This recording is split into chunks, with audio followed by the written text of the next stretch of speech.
Hey everyone, back again. Today I'm going to talk about the distinction and disagreements between Giorgio Agamben and Michel Foucault, specifically just Agamben's criticisms of Foucault.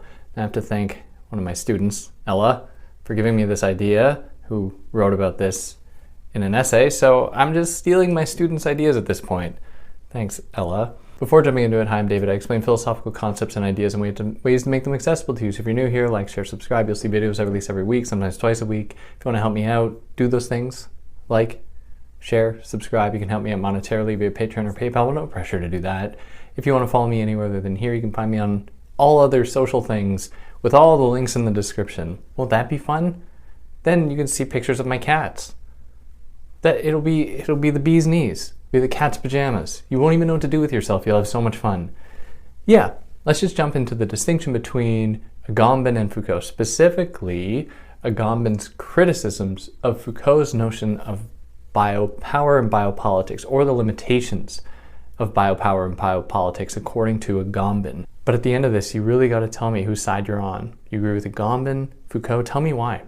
I really want to know. I want to expand my knowledge about this. Are my examples as good as they could be, specifically with the Holocaust, with the violence being inflicted upon Palestinians today, the case of Rwanda, the Congo? Does this get the biopolitical question across, and specifically the contention between Agamben and Foucault? Let me know. You gotta let me know whose side you're on, please. Now, to properly understand this, I'm gonna explain the Foucault, and then I'm gonna explain the Agamben. So to understand Foucault, in order to understand biopolitics, you have to understand the trajectory that power has undertaken from the classical age, from really the 1600s and before onward, where something shifted in the way that power was organized in Europe. In Europe for Foucault specifically, he says that at one time people were held under the rule of sovereign power. And what he means by that is that people lived under the will of royalty, of kings and queens. And those are the people that got to decide who got to live and who got to die, pretty much. That was how power worked. And the royalty would often put their power on display in like public executions, public tortures, in order to demonstrate their power, in order to communicate to the broader social body, like, hey, if you step out of line, this is gonna happen to you too.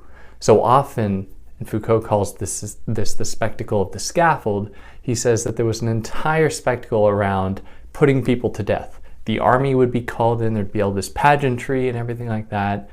Now the problem with this for Foucault is that it makes power too apparent. It becomes too easy to identify who holds the power. And as industrialization took foot, and as more people started to possess power in the form of monetary wealth, suddenly royalty, as we classically understood it, didn't have the same power and the same cultural weight it once did. So a new emerging system, that is the capitalist economy, it necessitated new ways to organize people. It didn't require a top-down approach of like, if you fall out of line, we're going to put you to death and punish you.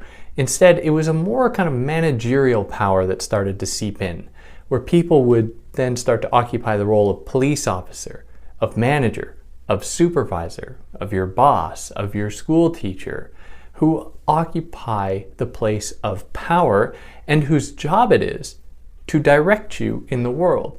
Now, many of you have work jobs, I imagine.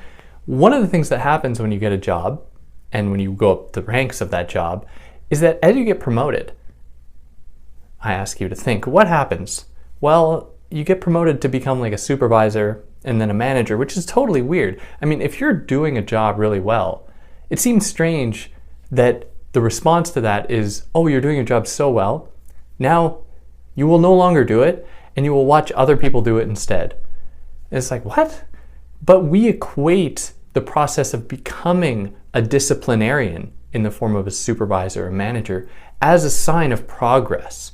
And that is a sign for Foucault that we have internalized discipline, we've internalized control and order to such an extent that we don't need some royal power or sovereign threatening us with violence to keep us in line.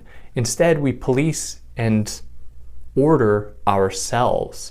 Now, Foucault takes this further to suggest that biopower enters the equation when enough knowledge has been accumulated by scientific authorities in order to properly understand what constitutes life.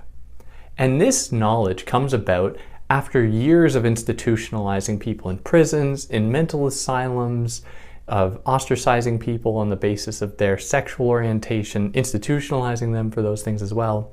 And what happened was throughout the 1500s, 1600s, is that scientists caught wind of the fact that there were lots of people locked up that could be easily studied.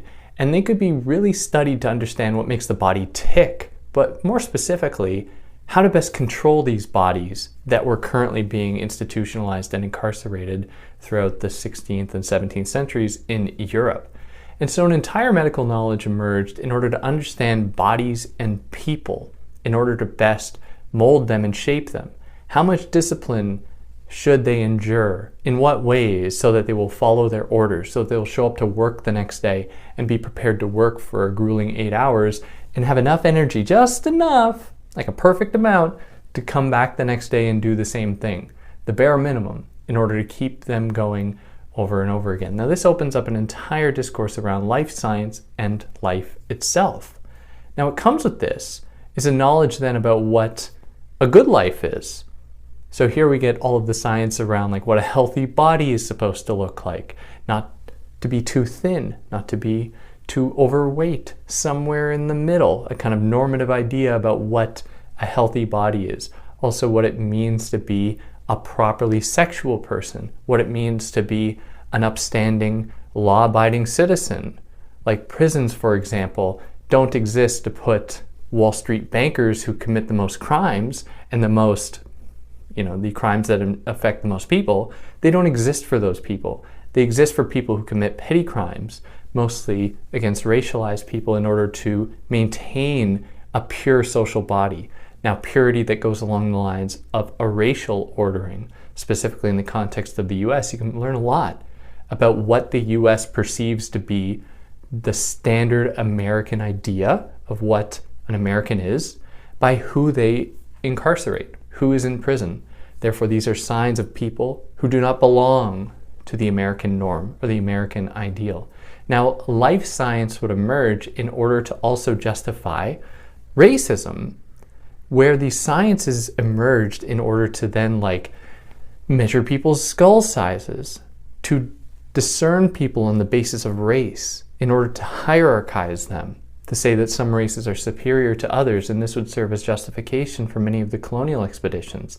Also enslavement, where people in Western Africa would be distributed based off of their physical features, often backed up by scientific discourse, like phrenology. This would then be repeated in Rwanda. The Tutsis and the Hutus were split up based off of their bodily configuration, backed up by, in a lot of ways, science and understanding people. So this is the progress towards biopolitical power for Foucault. And it is a power that doesn't try to put people to death per se to control them, but instead maps them according to their life properties. What are they in their bodies? To channel them and shape them to adhere to a norm. Now, Foucault is not thinking that death doesn't happen anymore. In fact, he says that it is because of this logic that we can see the most horrendous deaths occur, where entire populations can be put to death because they threaten the perceived to be pure and true population, like in the case of the Holocaust, where Jewish people were seen, and Roma people and others, who were put to death because they were in a very systematic way, because they did not abide by the normative idea about what it meant to be a standard white person in Europe, and how that dovetails with religious authority as well. So the entire Holocaust was for Foucault a demonstration of this desire to purge the world of impurities in a systematic way by understanding it and shaping it.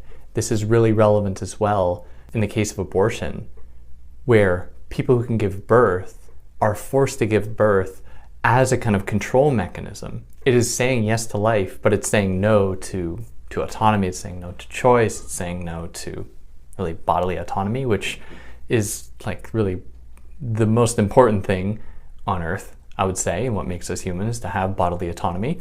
But These are all demonstrations of the way that power has transformed from being an explicit demonstration of sovereign royal power in favor of a perfected, systemic, scientifically backed approach to better understand people and bodies, to channel them and shape them in the most efficient way possible, to prime them for a life of toil and work, normative conditions about how to live properly in the world, and so on. And that's really the crux of Foucault's notion of biopower. Now, and I've done some episodes on that, more just on Foucault if you want more on that. But now, Agamben. And in a lot of ways, Agamben is similar, but in a lot of ways, Agamben is not similar. So in order to understand Agamben's criticism of Foucault, we have to first understand that for Agamben, life is not just what Foucault thinks it is. Foucault sort of takes the term really in its simplest iteration. Whereas Agamben points out that for the Greeks, there are two ways to understand life, as zoe or bios. So for Agamben, the Greeks understood that there's a difference between life as a physical body, really what is common between all living things, what I have in common with a cat or a fish or something, like being alive. The Greeks distinguish that from bios, or that's zoe, and then bios refers to specifically the conditions of living within a certain community. Now, within a political order, what we know from Hannah Arendt, for example, is the most basic thing that a human should expect in the face of political authority is to have rights. That is the very basic thing. We have the right to have rights. And this points to bios, what is true to us in a political ordering that is part of our world. What gives us life, what sustains us, what is important for us to actually live in that world. It is a sign of bios being able to participate in that world and to have rights in that world. Now, to jump back to Foucault just briefly, Foucault seems to be only focused on zoe, specifically understanding bodies, our physical life, what makes us alive in our bodies, and controlling that.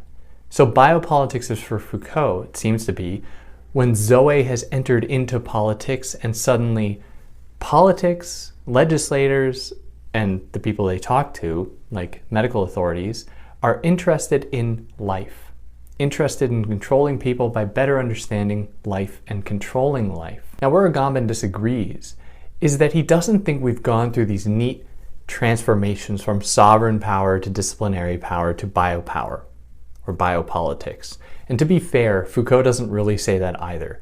For Foucault, it's always more of a spectrum. We've shifted away from sovereign power, but it hasn't gone away completely. But it's still haunting us. In any case, Foucault is clear that these transformations have occurred. To which Agamben is that is only true if you operate with this very narrow idea about what life is, and it doesn't account for zoe as an expression of life and bios. Because for Agamben, the sovereign has always had power over zoe. It was about who could live and who could die, what lives were worth keeping alive and which lives were worth putting to death. Not to mention, the sovereign has often had the power to take away people's political lives, to take away their lives as political agents and the ability to have rights. So Agamben really simply asks, how much of this has remained consistent throughout time in the way that power is exercised today, or as we will look at in the case of the Holocaust? Well, simply, sovereign power, we can think of sovereigns as people who rule states, simply enough, are army generals or other people in high places of authority. What we can still see about them that is true and has remained true about sovereignty and sovereign power is that they hold power over life in both senses, over both zoe and bios.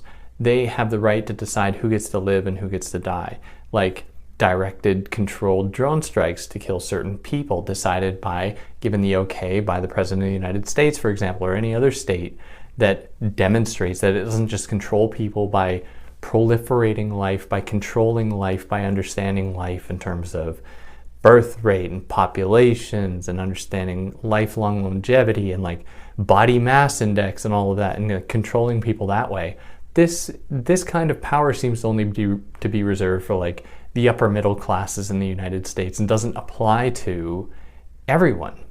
And this is the limit of Foucault's approach. That is, when you're dealing with racialized people, especially in like the United States, for example, there is the constant threat of death, especially at the hands of police. How this is repeatedly an issue. Now, this continues if we also look at the way that imperialism functions today and colonialism functions today, where parts of the world, for example, are mined incessantly by American corporations in order to get lithium and cobalt and all of these other, like what's going on in the Congo right now, all of these other resources in order to really expand their own empires, where these people's lives are just like not worthy of being alive at all. And here enters another important term from Agamben, and that is homo sacer. It is a situation in which people, because of the nature of sovereign power itself, not because it's changed or anything, this is how it's always been, sovereign power decides whose lives are worth keeping alive and whose lives are not even worth considering, where their lives and their deaths don't matter at all. And in this case, people are reduced to the status of what he calls bare life, where their bios, their political identity, their ability to have rights, is taken away, and all that's left is them as just bare living creatures. And in that moment, their deaths mean nothing. They're just put to death, and it's not like anyone will be held on trial for the deaths that they've inflicted, like in the case of the Holocaust, where Jewish people's lives and Roman people's lives and others were just, it's not like anyone was going to be held accountable because they were less than human in their reduction to just pure life, just the absolute bare minimum to stay alive. Many of them didn't, just because of the conditions, and then many were just put to death, and that did not count for anything.